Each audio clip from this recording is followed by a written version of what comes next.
លោ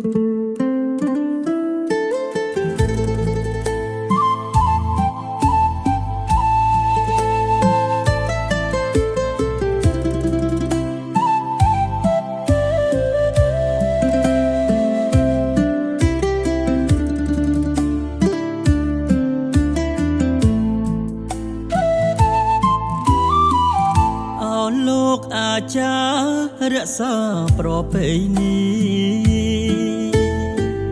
វប្បធម៌ថ្លាថ្លៃនៃពុទ្ធសាសនា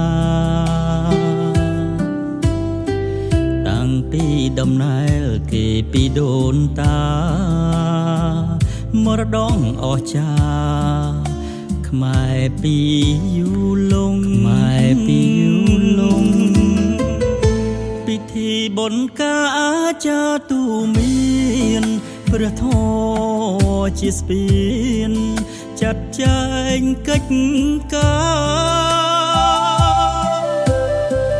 ចែកចៅចូលស្ដីសម្ដែងធម៌ទេសនាមានលោកអាចារ្យធ្វើតាមប្រពៃណីពិធីកម្មសិលធម៌អាចារ្យជាខឿនវប្បធម៌សាសនាបវរប្រតិបត្តិវិន័យមានចិត្តមេត្តាសណ្ដោងខន្តីចេះអធ្យាស្រ័យព្រះធម៌ភ្លឺណាស់ព្រះធម៌ល្អណាស់អរគុណក្រសួងធម្មការសាសនាបើកវគ្គសិក្សាអាចារ្យយល់ច្បាំងទំនៀមទម្លាប់ល្អគួបឥតខ្ចងរួមគ្នាបណ្ដុំថែទាំសាសនាឲ្យរីកចម្រើន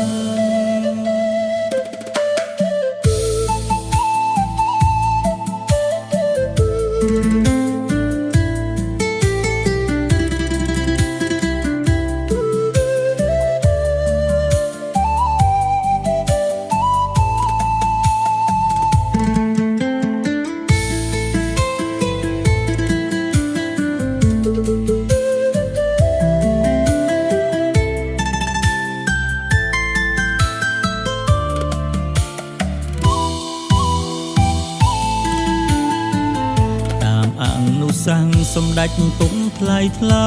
9តុលា2009សម្ដេចធិបតីបន្តថែទួនទី9 15សីហា